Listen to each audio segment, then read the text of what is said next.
Titans, it's October 2nd. My name is Meghana VEDALA and you're watching Cen10 News. Frisco ISD Superintendent Dr. Mike Waldrip covers important topics, such as how Frisco is handling 20 to 21 school year. Here's Diego with more information. 2020 has been a confusing year overall, and we expect the 2020 to 2021 school year to be confusing as well. It hasn't only been questions and worries about coronavirus though. It's also been questions about how Frisco ISD is going to facilitate this new election coming up, registering new voters and such. But not only that, we're also at a point in our nation's history where we have to talk about diversity. And it doesn't just stop in the newsroom. We also have to include that into our education system. And Frisco ISD wants to be at the forefront of all these things.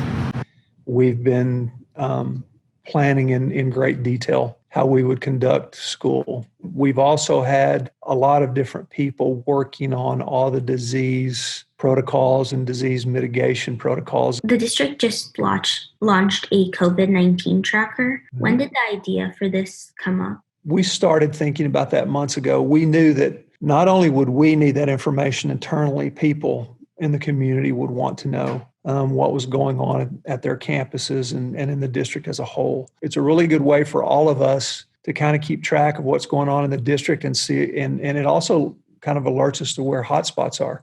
Can the district do anything to elevate and uplift the voices and experiences of teachers and students of color, specifically Black students and teachers? Yeah, I think we absolutely can. And we just hired a lady. She will work with all different kinds of groups, including students, to address equity and diversity and inclusion needs and issues. With the upcoming election, does the district do anything to make voting and voter registration something accessible to students? At each high school, there is someone or some group that promotes and reaches out to the seniors and those students turning 18.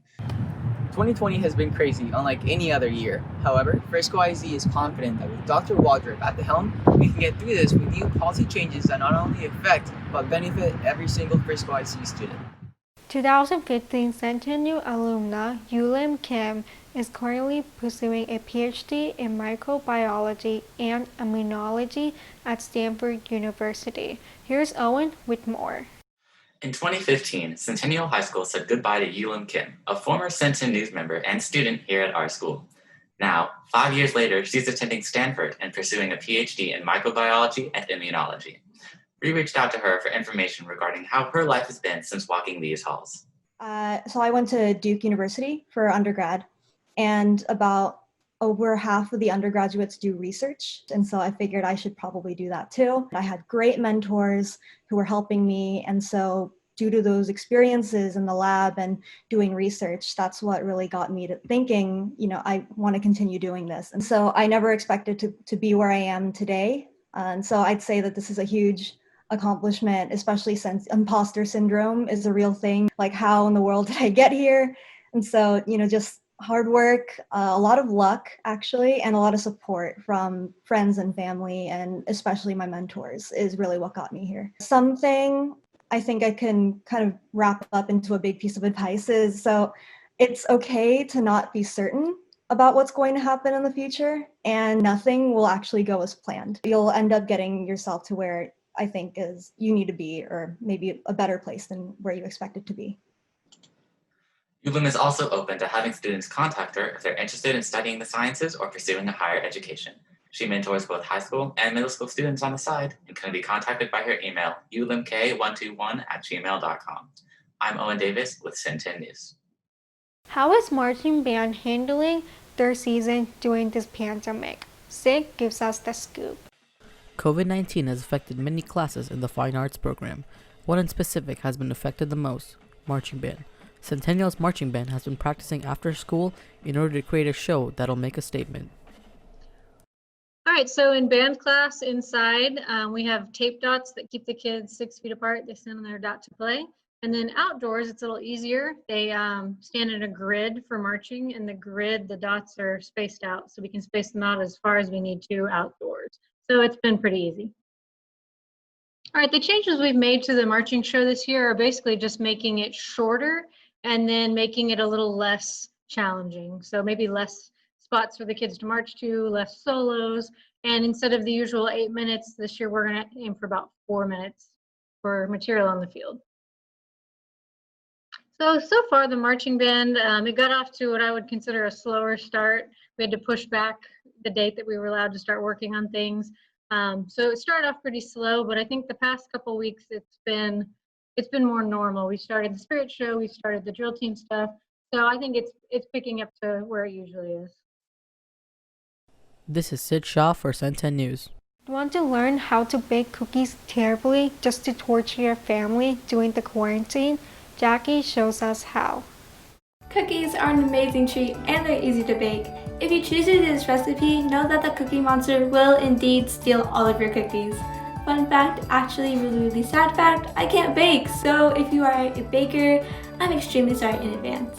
The ingredients needed are eggs, cream of tartar, butter, sugar, flour, cinnamon, salt, and vanilla extract. Here I am mixing in all the ingredients, nothing super special. Once my dough is formed, I take my stress out on it. And now, oh child. Anyways, y'all did not see that cough. So, I'm gonna just cover my dough in the cinnamon and sugar mixture, and then I'll place it into the oven. After letting my cookies sit for around 5 minutes after they baked in the oven, they turned out half good, half bad. I'm kind of surprised because the cookie cake that I made with the extra dough turned out nice and chewy, but the cookies with the shapes did not turn out good. Wow, those cookies still exceeded my expectations. Even though they were kind of burnt and they were definitely not edible, I am sure that your cookies will turn out great. This has been Jackie Lee for Cen10 News. Do you know how to change a tire or scramble an egg? Centennial New Club, Adulting 101, could help us become better prepared for the future. Hi, my name is Lindsay Brightwell. I'm a sophomore here at CHS, and I've developed a program called Adulting 101 that you may have heard of. Adulting 101 is a series of workshops that I developed in order to earn my Gold Award project in Girl Scouts. These workshops cover important life skills that we will need later in our adult lives. The skills we will be learning include budgeting, car maintenance, basic sewing, insurance, and other skills we don't necessarily learn in our regular classes. We meet once a month every third Wednesday on Zoom. You can join every month or just for the sessions that interest you. To sign up, go to bit.ly/CHS Adulting 101. The next workshop covers budgeting and is on Wednesday, October 21st at 5 p.m. I hope to see you there. Be sure to follow us on Twitter and Instagram at Cen10 News and check out our website for more information at www.cen10news.com. See you next time, Titans.